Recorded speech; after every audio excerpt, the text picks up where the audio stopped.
Hello student, I am Sonam. Welcome back to my YouTube channel Apna Vidyalaya. आज के इस video में हम आप सभी को बताएंगे एक मोस्ट इम्पोर्टेंट टॉपिक। तो यहाँ पे बताएंगे क्लास 10 विज्ञान के सबसे महत्वपूर्ण प्रश्न, वो भी उत्तर के साथ। यहाँ पे हम आप सभी को सभी प्रश्न जो बताएंगे वो वेरी वेरी मोस्ट इम्पोर्टेंट है और सभी बिल्कुल वायरल प्रश्न है, ठीक है। और ये आप सभी के बोर्ड एग्जाम में 100% गारंटी इस बार बिल्कुल पक्का आएगा। और यहाँ पे देखिए हम आप सभी को बहुविकल्पी प्रश्न बताएंगे, ठीक है, लघु उत्तरी क्वेश्चन बताएंगे और यहाँ पे दीर्घ उत्तरी क्वेश्चन बताएंगे, ठीक है। यानी 20 नंबर के आते हैं आप सभी के एग्जाम में बहुविकल्पी प्रश्न, और लघु उत्तरी प्रश्न 4-4 नंबर के होते हैं, 4 नंबर में आता है, ठीक है। और यहाँ पे दीर्घ उत्तरी क्वेश्चन जो होते हैं वो 6-6 नंबर के आते हैं। तो इस तरह से हम आपको सभी प्रकार के क्वेश्चन इस वीडियो में बताएंगे। जितने भी क्वेश्चन है सभी आप सभी के एनसीईआरटी से हैं, ठीक है। और आप सभी का जो क्लास 10th का बोर्ड का पेपर बनता है वो सिर्फ एनसीईआरटी बुक से ही बनता है, यानी एनसीईआरटी के क्वेश्चन से ही आपके पेपर बनते हैं। तो यहाँ पे हम आपको सभी क्वेश्चन बताएंगे एनसीईआरटी के, very very most important question है। और अगर आप लोग क्लास 10 साइंस की पूरी तैयारी आप लोग हमारे चैनल से करते हो तो आप सभी का इस बार साइंस में, ठीक है, 70 में 70 नंबर बिल्कुल पक्का है। तो अगर आप सभी लोग टारगेट बनाए कि आप सभी का इस बार बोर्ड एग्जाम में 95% आए और आप लोग एक टॉपर स्टूडेंट बने, तो आप सभी को इसके लिए कुछ नहीं करना। सबसे पहले आपको वीडियो को लाइक कर देना है और चैनल पे नए तो चैनल को सब्सक्राइब जरूर कर देना है, ठीक है। तो यहाँ पे देखिए सबसे फर्स्ट क्वेश्चन यहाँ पे दिया है कि प्रतिरोध का मात्रक होता है, और ये question very very most important question है, ठीक है। प्रतिरोध का मात्रक हर साल आप सभी के एग्जाम में आता है। तो यहाँ पे प्रतिरोध का मात्रक क्या होता है? पहला है कि वोल्ट, ठीक है, यहाँ पे ख दिया है वाट, और उसके बाद ओम और जूल। तो प्रतिरोध का जो मात्रक होता है वो क्या होता है? ओम होता है, ठीक है। और इसका जो सिंबल, उसका सिंबल इस तरह से होता है। इसके बाद नेक्स्ट क्वेश्चन है, देखिए एक अश्व शक्ति यानी एचपी बराबर होता है, कितना होता है? यहाँ पे कई ऑप्शन दिया हुआ है, जिसमें से पहला है 746 वाट, 736 वाट, 752 वाट और 766 वाट, ठीक है। तो यहाँ पे एक अश्व शक्ति बराबर जो होता है वो 746 वाट होता है। ऑप्शन फर्स्ट राइट है, वेरी इंपॉर्टेंट क्वेश्चन है। नेक्स्ट है किसी चालक में 2 एम्पियर धारा, यानी आई का मान यहाँ पे दे दिया 2 एम्पियर, ठीक है, आई का मान है। और इसके बाद हो धारा क्या, और ये प्रवाहित हो रही है तो 2 सेकंड में, यानी ये समय का मान दिया है, 2 सेकंड में चालक में गुजरने वाले आवेश की मात्रा होगी। यहाँ पे क्यू का मान पूछ रखा है आवेश का। तो यहाँ पे बहुत ही सरल न्यूमेरिकल है, आप लोग इसको देखिए इस तरह से सॉल्व कीजिए, जैसे Q बराबर होता है I × T, ठीक है। तो यहाँ पे क्या है, आप लोग को Q का मान निकालना है। तो यहाँ पे Q इक्वल, यहाँ पे एम्पियर जो है यानी धारा का मान वो 2 दिया है, इंटू यहाँ पे समय का मान यहाँ पे 2 दिया है, तो यहाँ पे 2 हो जाएगा, ठीक है। तो यहाँ पे क्या हो जाएगा, Q इक्वल क्या हो जाएगा 4, और यहाँ पे कूलाम, ठीक है। तो इस तरह से यहाँ पे क्या हो जाएगा, Q इक्वल 4 कूलाम, यानी आवेश का मान कितना आ गया 4 कूलाम। ऑप्शन यहाँ पे डी राइट है। इस तरह से आपको लगाना है, ठीक है। और जैसे यहाँ पे हम आपको क्वेश्चन बता रहे, आपके पेपर 2024 बोर्ड एग्जाम में बिल्कुल ऐसा ही क्वेश्चन आता है, ठीक है। यानी पेपर में आपके ऐसे ही क्वेश्चन आते हैं, उसमें न्यूमेरिकल वगैरह, मात्रक, ये सभी चीजें आपके पूछे रहेंगे। नेक्स्ट है चौथा क्वेश्चन है, एक विद्युत बल्ब का तंतु बना है, ठीक है। जैसे यहाँ पे देखिए ये क्या है, इस तरीके से बल्ब है, बल्ब सभी के घरों में है, ठीक है, होता है। अब यहाँ पे ये क्या है, इस तरह से ये बल्ब है, और इसमें क्या होता है, आप लोग देखे होंगे ध्यान से कि इसमें कुछ इस तरह से होता है, ये चीजें, ठीक है, ये चीजें होता है ना, यही इसमें क्या होता है, यही जलता है जिससे प्रकाश होता है। तो ये जो चीजें हैं ये किससे बनी होती है, यही यहाँ पे पूछ रखा है। इसको तंतु कहते हैं, इसको क्या कहते हैं, तंतु कहते हैं। और ये किस चीज से बनी होती है, तो ये टंगस्टन धातु होता है, उसी से बनी होती है, ठीक है। ऑप्शन यहाँ पे वी राइट है। नेक्स्ट है एक गतिमान आवेश कण उत्पन्न करता है, यानी एक गतिमान आवेश जो होता है वो उसके कण जो होते हैं वो क्या क्या उत्पन्न करते हैं। तो यहाँ पे केवल चुंबकीय क्षेत्र, ठीक है, चुंबकीय क्षेत्र तो करता है लेकिन केवल नहीं करता है, ठीक है। केवल विद्युत क्षेत्र, ये भी नहीं, सिर्फ विद्युत क्षेत्र, यानी विद्युत क्षेत्र और चुंबकीय क्षेत्र ये दोनों करता है। तो यहाँ पे चुंबकीय तथा विद्युत क्षेत्र दोनों, ऑप्शन यहाँ पे सी राइट है। नेक्स्ट है यहाँ पे चुंबकीय क्षेत्र की तीव्रता का मात्रक होता है। देखिए चुंबकीय क्षेत्र की जो तीव्रता का मात्रक होता है वो क्या होता है, टेस्ला होता है। ऑप्शन यहाँ पे कौन सा राइट है, ऑप्शन यहाँ पे डी राइट है। इस तरह से आपको काफी अच्छे तरीके से इसको पढ़कर पहले, तब देखिए जैसे यहाँ पे टेस्ला बटे मीटर का स्क्वायर दिया है, तो आप लोग सोचोगे कि हाँ चुंबकीय क्षेत्र की मात्रक तो हमने पढ़ा था, टेस्ला भी होता है, तो आप लोग सोचोगे चलो टेस्ला लिखा है ना, मीटर लगा हो चाहे मत लगा हो, तो आप लोग इसको क्या करोगे, सही लिखकर चले आओगे अगर यहाँ पे टेस्ला नहीं दिया रहेगा तो इसलिए आप लोग क्या कीजिए कि आपको अच्छे तरीके से समझना है इसको कि हाँ चुंबकीय क्षेत्र की जो मात्रक होता है वो सिर्फ टेस्ला होता है, टेस्ला बटे मीटर स्क्वायर नहीं होता है। ऑप्शन यहाँ पे डी राइट है। नेक्स्ट क्वेश्चन 7वां, स्वस्थ नेत्र के लिए दूर बिंदु स्थित होता है। ठीक है, तो दूर बिंदु जो होता है वो बिल्कुल अनंत पे स्थित होता है। ऑप्शन यहाँ पे डी राइट है। 8वां क्वेश्चन है, विद्युत धारा को मापा जाता है। ठीक है, विद्युत धारा यानी इलेक्ट्रिक करंट, इसको किस चीज से मापा जाता है, यानी इसका पैमाना क्या होता है, तो ये एमीटर होता है। ऑप्शन यहाँ पे ए राइट है। ठीक है, इसके बाद नेक्स्ट क्वेश्चन देखिए, very very most important question है ये, और हर साल आप सभी के बोर्ड के पेपर में ये आता है। ठीक है, इतना इम्पोर्टेंट क्वेश्चन है। तो यहाँ पे देखिए दिया है कि ओम का नियम लिखिए, यानी ओम का नियम किसे कहते हैं आपको ये लिखना है।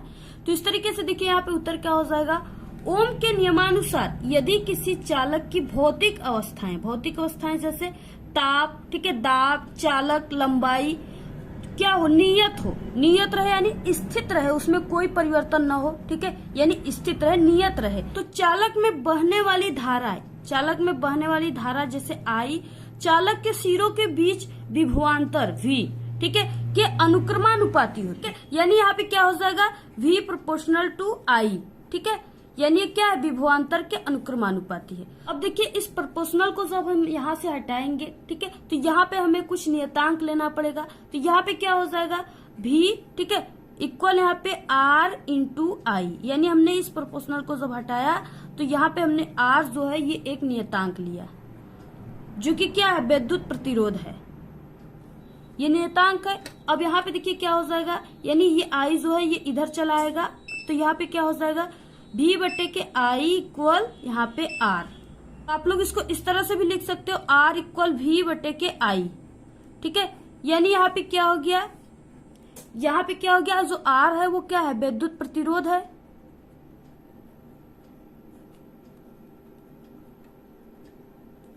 ये विद्युत प्रतिरोध है। ये जो सूत्र है ओम के नियम में इस तरह से ये सूत्र निकल कर आया। ठीक है, R equal V by I, यहाँ पे R जो है वो विद्युत प्रतिरोध है और यहाँ पे V जो है ये विभवांतर है, I जो है वो विद्युत धारा है। तो इस तरह से आप सभी को लिखना है, और इसका जो मात्रक होता है ओम होता है, तो आप लोग इस तरह से ओम लिख सकते हो। ठीक है, इसका सिंबल इस तरह से होता है। इसके बाद नेक्स्ट क्वेश्चन क्या है, विद्युत प्रतिरोध किसे कहते हैं तथा उसका यानी प्रतिरोध का मात्रक क्या होता है, ये भी काफी इंपॉर्टेंट क्वेश्चन है। तो यहाँ देखिए, किसी चालक का वह गुण जिसके कारण वो विद्युत धारा के प्रवाह का क्या करता हो, विरोध करता हो, यानी विद्युत धारा के प्रवाह में क्या करता हो, रुकावट डालता हो, लगाता हो। ठीक है, तो उसी को चालक का प्रतिरोध कहते हैं, जिसे इंग्लिश में रेजिस्टेंस कहते हैं। ठीक है, तो यहाँ पे उसी को क्या कहते हैं, विद्युत चालक का प्रतिरोध कहते हैं अथवा विद्युत प्रतिरोध कहते हैं। अब देखिए यहाँ पे क्या हो जाएगा, इसका मात्रक भी पूछ रखा है क्वेश्चन में, तो आप लोग मात्रक भी लिखोगे तभी आप सभी को पूरे के पूरे 4 नंबर मिलेंगे। तो यहाँ पे देखिए मात्रक क्या हो जाएगा, यानी इसकी यूनिट क्या हो जाएगी, तो ओम के नियमानुसार क्या होता है, R equal V by I। ठीक है, जो कि हमने आपको फर्स्ट क्वेश्चन में बताया था। अब यहाँ पे क्या हो जाएगा, जो V का मात्रक होता है वो वोल्ट होता है, और जो I का मात्रक होता है वो एम्पियर होता है। ठीक है, और इसी को क्या कहते हैं, इसी को कहते हैं ओम। तो इस तरीके से यहाँ पे क्या हो गया, प्रतिरोध का मात्रक जो हो गया, तो यहाँ पे विद्युत प्रतिरोध का मात्रक क्या हो गया, एक होता है वोल्ट बटे एम्पियर और एक होता है ओम। तो इस तरह से आप लोग दोनों को तैयार रखिए। इसके बाद नेक्स्ट क्वेश्चन देखिए, जितने भी क्वेश्चन इस वीडियो में हम आप सभी को बताए हैं, ठीक है, और बताएंगे, वो सभी क्वेश्चन आप सभी के विद्युत पार्ट से है। और इस बार सबसे ज्यादा क्वेश्चन आप सभी के विद्युत चैप्टर से ही आए थे, और हर साल आता है। ठीक है, क्योंकि जो विद्युत चैप्टर सबसे इम्पोर्टेंट है आप सभी के पूरे साइंस में, इसलिए आप लोग विद्युत चैप्टर को काफी अच्छे तरीके से समझिएगा, और आप लोग अब काफी अच्छे तरीके से तैयारी कीजिए, क्योंकि आपके पास बहुत कम टाइम बचा है। और इसके बाद देखिए, आज हम विद्युत चैप्टर के सभी इंपॉर्टेंट क्वेश्चन आपको बताए पूरे के पूरे, और इसके बाद आप सभी को, ठीक है, जितने भी न्यूमेरिकल है यानी सवाल है सभी को आप सॉल्व कराएंगे, और लॉन्ग क्वेश्चन को भी बताएंगे। फिगर वाले क्वेश्चन को भी बताएंगे, डायग्राम वाले के। ठीक है, तो आप लोग अभी चैनल को सब्सक्राइब कर लीजिए और टेलीग्राम चैनल को भी ज्वाइन कर लीजिए, उसका लिंक इस वीडियो के डिस्क्रिप्शन में हमने दे रखा है। और अपने सभी दोस्तों को भी इस वीडियो को शेयर कीजिए। ठीक है, और काफी जोरों से आप लोग तैयारी कीजिए, काफी आप लोग बिल्कुल बोर्ड एग्जाम में इस बार आग लगा दीजिएगा, पूरे के पूरे आप लोग 95% बिल्कुल छाप दीजिएगा। ठीक है, तो आप लोग अगर तैयारी करना चाहते हो हमारे चैनल से तो अभी सब्सक्राइब कीजिए, क्योंकि हर साल हमारे चैनल से पढ़ने वाले स्टूडेंट न कि सिर्फ जिला टॉपर बनते बल्कि प्रदेश टॉपर भी बनते हैं। और जो कमजोर स्टूडेंट है वो तो आसान तरीके से हमारे चैनल पे इतने अच्छे अच्छे ट्रिक और टिप्स है जिससे वो बोर्ड एग्जाम में, ठीक है, 80 से 85% नंबर लाते हैं। और जो टॉपर स्टूडेंट है वो तो 95-96% नंबर लाते हैं। तो यहाँ पे देखिए, विद्युत सामर्थ्य की परिभाषा लिखिए, ये भी काफी इंपॉर्टेंट क्वेश्चन है। तो किसी विद्युत परिपथ में, ठीक है, विद्युत ऊर्जा के व्यय होने की समय दर को ही विद्युत सामर्थ्य अथवा विद्युत शक्ति कहते हैं। ठीक है, सामर्थ्य का मतलब क्या है? शक्ति होता है। तो यहाँ पे यही है, आप सभी लोग को समझ में आ गया होगा। यानी इसमें क्या है कि किसी विद्युत परिपथ में विद्युत ऊर्जा जो है, ऊर्जा के व्यय होने की यानी उसके खर्च होने की जो समय दर होता है, जिसके द्वारा नापा जाता है उसका समय दर कि हाँ इतने समय में इतनी विद्युत ऊर्जा खर्च हुई है, उसी को क्या कहते हैं? विद्युत सामर्थ्य कहते हैं। ठीक है, तो यहाँ पे क्या होगा, इसी को विद्युत शक्ति भी कहते हैं। अब देखिए, इसका भी आपको मात्रक लिखना है, नहीं बोला है फिर भी आपको लिखना है, क्योंकि अगर यहाँ पे परिभाषा कोई भी आपकी फिजिक्स में आ गया, जैसे विभवांतर का हो गया, प्रतिरोध का आ गया, ठीक है, विद्युत सामर्थ्य का आ गया, फ्लक्स का आ गया, कोई भी परिभाषा आ गया तो आपको उसकी परिभाषा डेफिनेशन के साथ आपको उसको यूनिट भी लिखना है। यहाँ पे जो विद्युत सामर्थ्य है, ठीक है, उसको यहाँ पे पी से प्रदर्शित करते हैं। पी का मतलब यहाँ पे पावर, ठीक है, पावर का यानी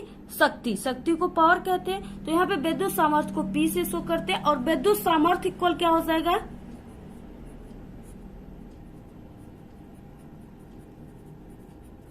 तो यहाँ पे विद्युत सामर्थ्य इक्वल क्या हो जाएगा? यहाँ पे यानी विद्युत सामर्थ्य को पी से शो करते हैं, तो पी इक्वल क्या हो जाएगा? ऊर्जा, क्योंकि इसमें ऊर्जा के व्यय होने की समय दर पूछ रखा है, तो बोला है डेफिनेशन में, तो यहाँ पे ऊर्जा बटे क्या हो जाएगा? समयांतराल या समय, समय। ठीक है, ऊर्जा का मात्रक होता है वोल्ट, ऊर्जा के दो मात्रक होते हैं। ठीक है, तो यहाँ पे अभी हम पहला आपको बता रहे हैं वोल्ट, और यहाँ पे समय का मात्रक सेकेंड होता है। तो यहाँ पे देखिए, विद्युत सामर्थ्य का एक मात्रक वोल्ट बटे सेकेंड होता है। और इसके बाद एक क्या होता है, यहाँ पे विद्युत सामर्थ्य बराबर क्या होता है? जूल और बटे यहाँ पे सेकेंड। ठीक है, और इसी को क्या कहते हैं? वाट कहते हैं। तो यहाँ पे हमने आपको कितना बताया विद्युत सामर्थ्य का मात्रक? यहाँ पे वोल्ट बटे के सेकेंड, जूल बटे सेकेंड, और इसी को वाट कहते हैं। तीन आपको हमने यहाँ पे यूनिट बताया, तीनों को आप लोग तैयार कीजिए, क्योंकि अगर आप लोग इसको तैयार कर लिए तो आप सभी के ऑब्जेक्टिव क्वेश्चन में ये तीनों आ जाएंगे। ठीक है, इसलिए आप लोग इसको तैयार कीजिए, जिससे आपको कोई भी कंफ्यूजन न रहे। आप लोग पढ़ते ही क्वेश्चन का आंसर झट से दे दीजिए। ठीक है, तो इस तरह से आप सभी को पूरा करना है। इसके बाद नेक्स्ट क्वेश्चन है, देखिए ये 6 नंबर वाला क्वेश्चन है। ठीक है, यहाँ पे क्या है कि घरों की वायरिंग के परिपथ में फ्यूज का क्या महत्व है? देखिए, फ्यूज क्या है, सबसे पहले आप सभी को ये जानना होगा। फ्यूज एक ऐसी सुरक्षा युक्ति है, युक्ति का मतलब, ठीक है, यहाँ पे कोई गर्ल नहीं है, युक्ति का मतलब ये उपकरण है। फ्यूज क्या है? एक उपकरण है। फ्यूज एक ऐसी सुरक्षा करती है, और ये सुरक्षा युक्ति यानी उपकरण है, जो किसी विद्युत परिपथ की शॉर्ट सर्किट अथवा ओवरलोड परिस्थितियों में सुरक्षा करता है। फ्यूज जो है ना, ये आई होप कि सबके घरों में लगा होगा कि फ्यूज जो है वो क्या करता है कि शॉर्ट सर्किट से अथवा ओवरलोड परिस्थितियों में सुरक्षा करता है। इसका मतलब क्या है? फ्यूज घरों में लगाया जाता है, इसका काम क्या होता है? जैसे क्या होता है, कभी कभी ओवरलोड यानी काफी तेजी से लाइट दे देता है। ठीक है, तो उसमें जब काफी तेजी से लाइट देता है तो आपके घरों में जो भी रखा हो, टेलीविजन, रेफ्रिजरेटर, ठीक है, जो भी कोई भी उपकरण है इलेक्ट्रॉनिक, वो क्या होते हैं, अगर ओवरलोड लाइट दे देगा काफी तेजी से तो वो सब जल जाएंगे। ठीक है, और वो खराब हो जाएंगे, बिल्कुल बेकार हो जाएंगे। तो इसलिए जो होता है, और क्या है कि जैसे कोई भी घरों में कोई भी जो तार है, वायर है, वो गलती से किसी से टच हो गया, ठीक है, तो अगर ये फ्यूज लगा हुआ है आपके घरों में, तो वहां पे क्या होगा कि जैसे कोई भी चपक गया तो वो क्या होगा, तुरंत छोड़ देगा, ठीक है। यानी वो जैसे ही उस तार को टच करेगा या गलती से वो ऐसे चिपक गया तार में, तो जो फ्यूज लगा हुआ है वो तुरंत क्या हो जाएगा, गल के गिर जाएगा, ठीक है। ये टीन का बना होता है, ये तुरंत गल कर गिर जाता है, रांगा का बना होता है। तो इससे क्या होता है, जो भी व्यक्ति तार को छू रहा है वो बच जाएगा, उसकी जान बच जाएगी, ठीक है। और ओवरलोड यानी काफी तेजी से जब लाइट देता है तो ये फ्यूज लगा रहेगा, तो आपके घरों में जो भी है टेलीविजन, रेफ्रिजरेटर, ठीक है, कोई भी चीजें हैं वो क्या हो जाएगी, जलने से बच जाएंगी। क्योंकि क्या होगा, सबसे पहले जब लाइट देगा ना, ये क्या होता है, जैसे यहाँ पे इस तरह से यहाँ पे एक तार जो है ये ट्रांसफार्मर से आप सभी के यहाँ पे, ठीक है, घरों में आ रहा है। तो घर में आने से पहले यहाँ पे क्या करना है, यहाँ पे आपको फ्यूज लगा देना है। ये क्या है, फ्यूज तार है, ये फ्यूज तार है। और इसके बाद क्या है, इसी यानी फ्यूज तार से निकालकर एक तार को आपको अपने होम में लगा देना, अपने घरों में लगा देना है। उसके बाद आप सभी को घरों में से कोई तार यहाँ पे वायर कहाँ पे गया, टेलीविजन में चला गया, ठीक है, और कोई चला गया यहाँ पे रेफ्रिजरेटर में चला गया, कोई इसमें कहीं भी चला गया, ठीक है, किसी भी लाइट में चला गया, या तो किसी भी उपकरण में चला गया, बैटरी है, इन्वर्टर है, किसी भी उपकरण में चला गया, ठीक है। तो यहाँ पे क्या होगा कि सबसे पहले जब लाइट इधर से आएगी और काफी जब तेज रहेगी, तो क्या होगा, सबसे पहले इस पतले तार को, यानी ये जो टीन का बना हुआ है, रांगा का टाइप का, ये जो पतला तार है, सबसे पहले फ्यूज तार को क्या करेगा, गलाकर गिरा देगा। जब ये यहाँ से गल के गिर जाएगा तो यहाँ इतना क्षेत्र में कोई भी तार नहीं बचेगा, और ये जो ट्रांसफार्मर से आ रही लाइट है और ये जो घर की तार है, इसमें क्या हो जाएगा, इस तरह से गैप हो जाएगा, यानी कोई भी यहाँ पे तार नहीं है। अब जब तार एक में टच होगी तब तो यहाँ पे ट्रांसफार्मर से होम में जो होगा वो करंट सप्लाई होगा।